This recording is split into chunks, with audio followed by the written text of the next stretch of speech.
1 Roi chapitre 18, à partir du verset 20. À la maison, vous allez le lire, Juge chapitre 6.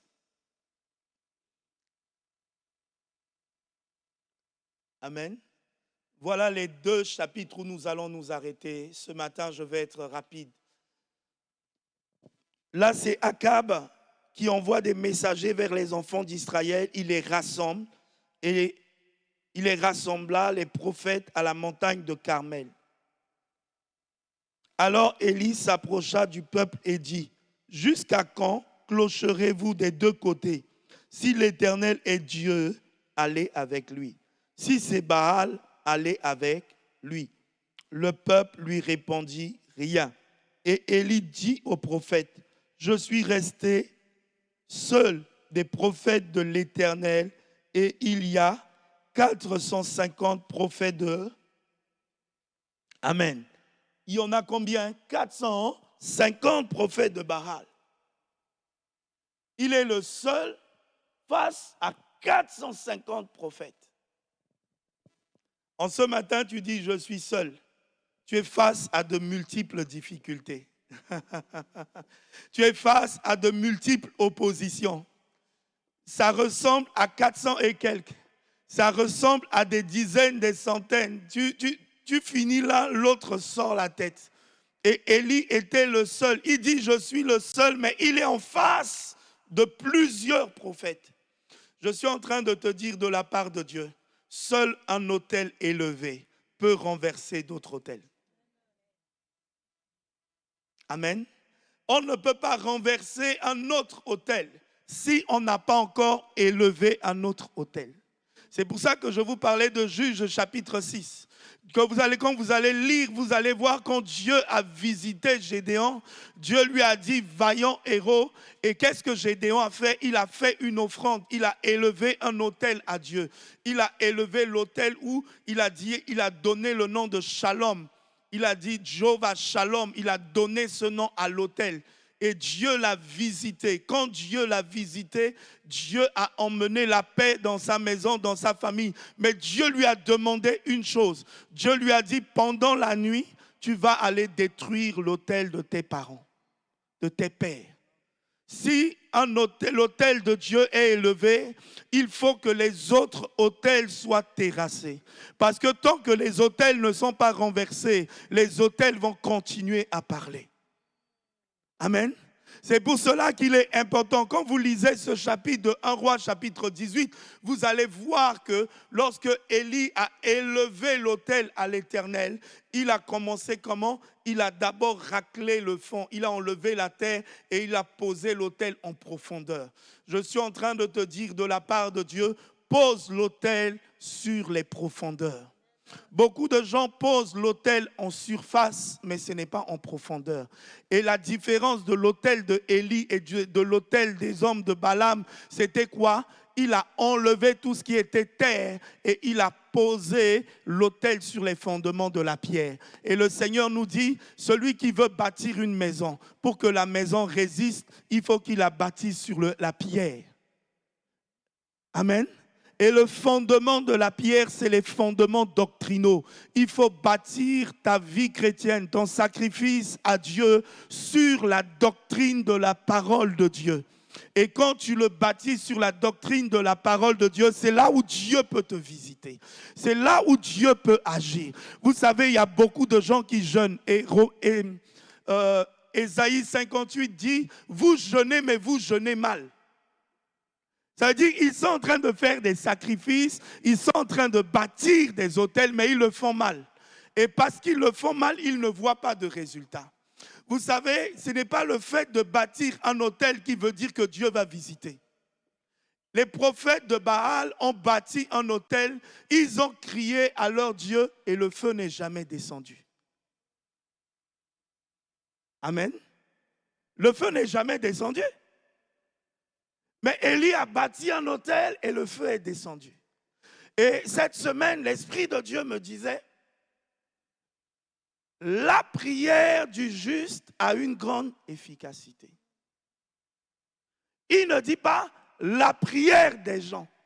Et Dieu a attiré mon attention. Cette semaine, il m'a dit, la prière du juste. Si ta vie est bâtie dans la justice de Dieu, dans la crainte de Dieu, dans l'amour de Dieu, dans la consécration avec Dieu, ta prière a une grande efficacité.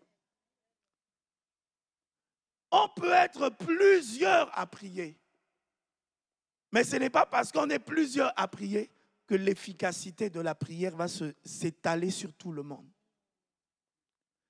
Il y avait 451 prophètes. Non, 451 prophètes. Mais il y avait 450 Baal et il y avait un de l'Éternel.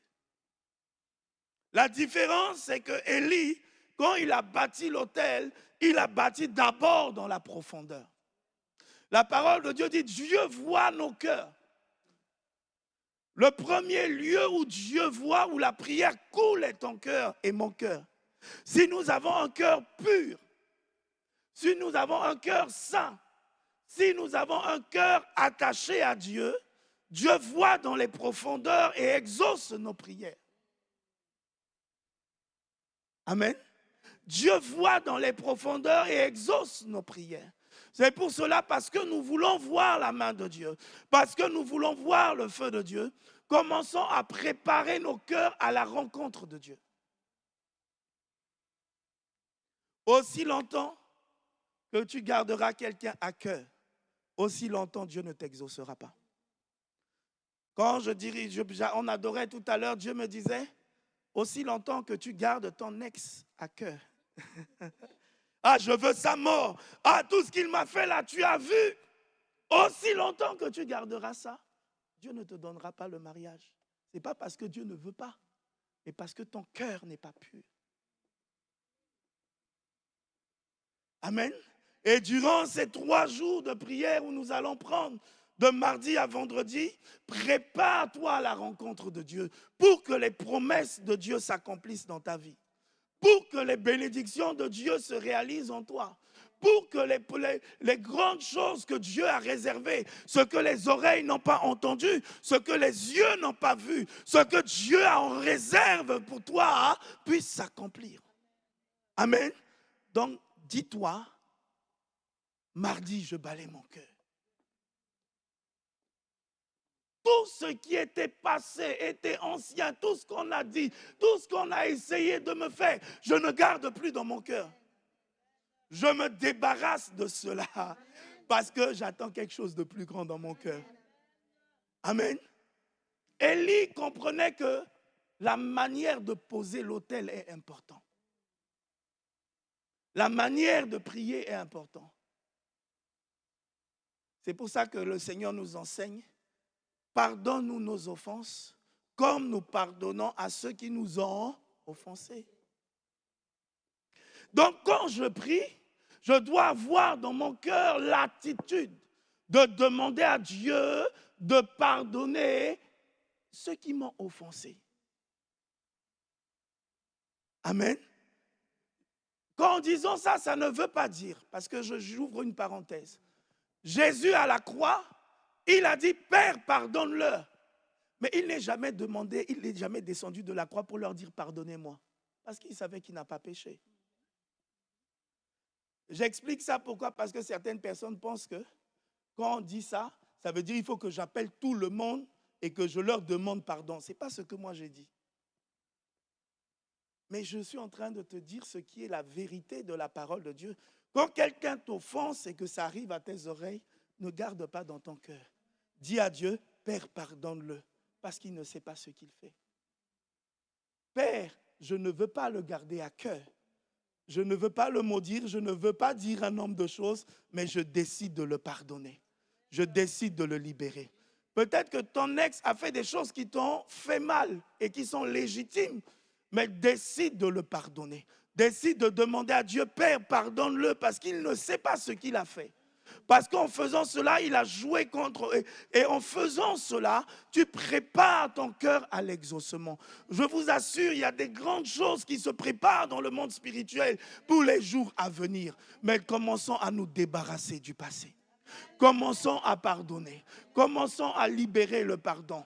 Et commençons à être dans cet état d'esprit, à ne pas garder à cœur un nombre de choses. C'est important à racler le fond. Amen.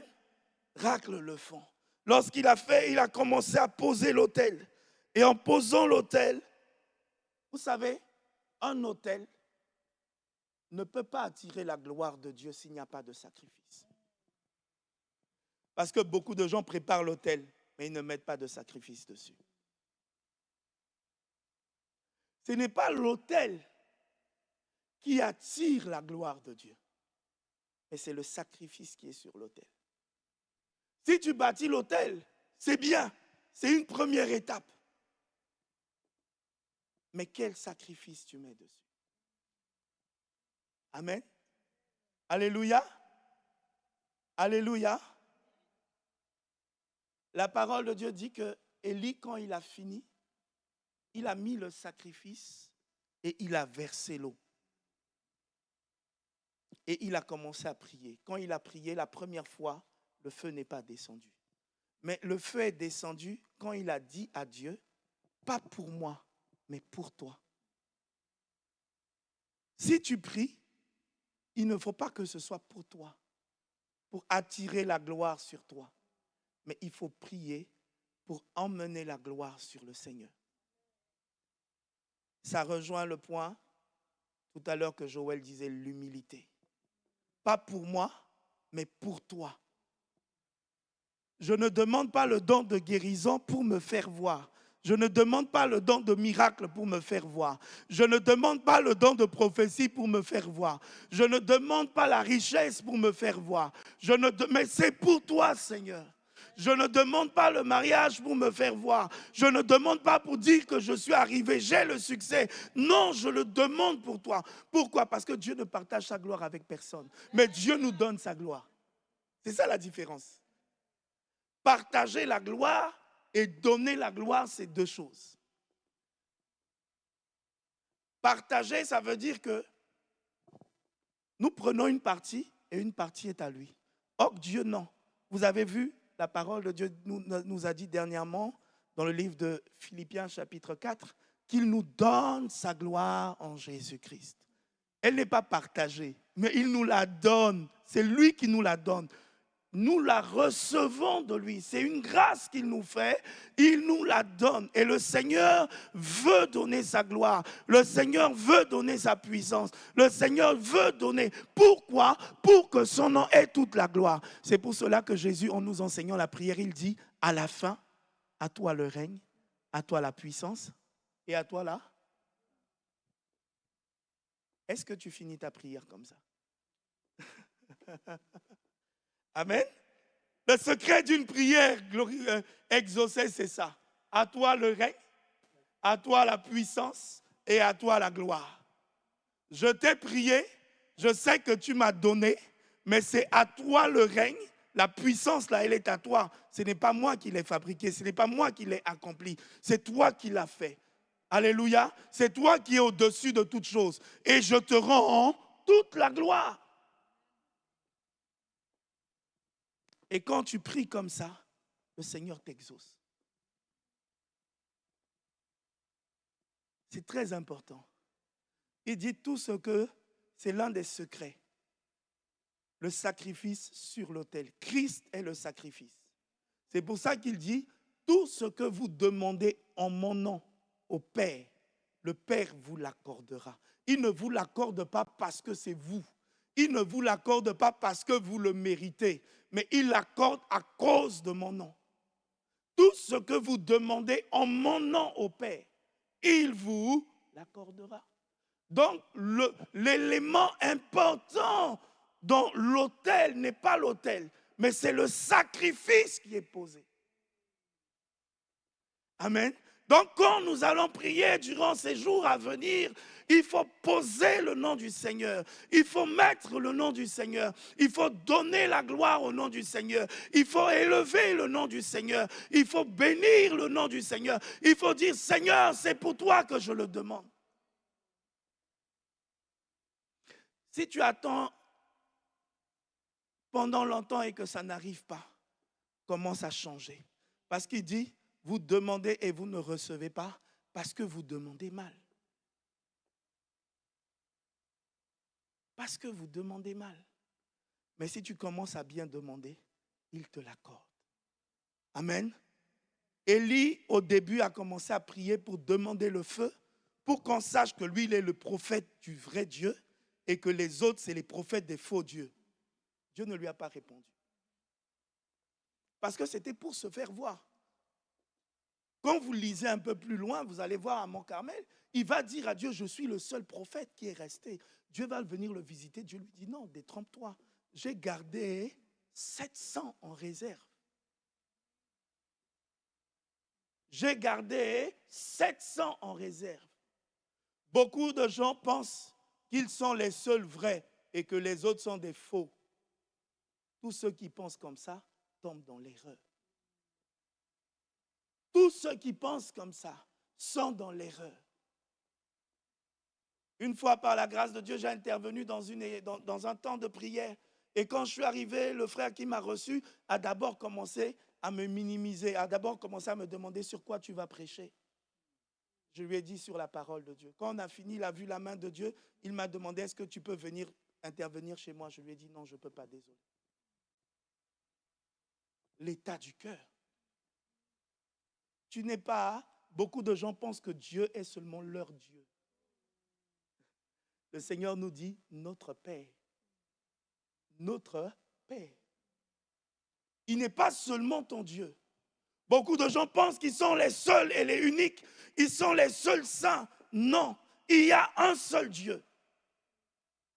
Mais nous sommes son corps. L'Église est le corps de Christ. Et le corps a différentes parties et chaque partie a une fonctionnalité différente.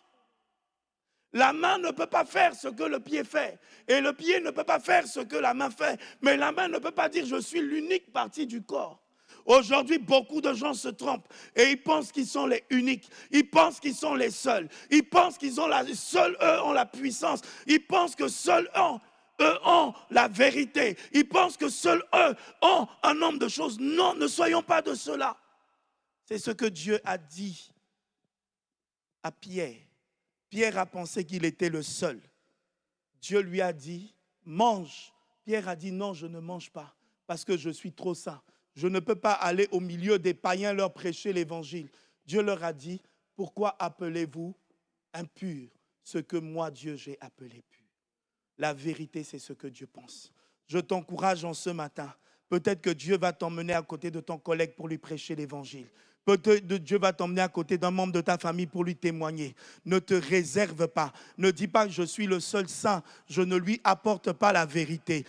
Non, tu as un dépôt en toi. Tu as le feu de Dieu en toi. Tu as la lumière de Dieu en toi. Ne garde pas cela pour toi, mais commence à l'utiliser. Commence à le déployer. Élie a compris qu'il pouvait prier, que le feu descende, mais l'objectif était que le peuple se rassemble derrière Dieu. L'objectif, c'est que tous puissent adorer Dieu. L'objectif, c'est que tous puissent élever le nom du Seigneur. Amen. Nous soyons de ceux-là qui, quand nous prions, l'objectif. Et le Seigneur dit, allez partout, prêchez la bonne nouvelle à toutes les nations. Amen. À toutes les nations. Toutes les nations. Est-ce qu'on peut se tenir debout pour prier?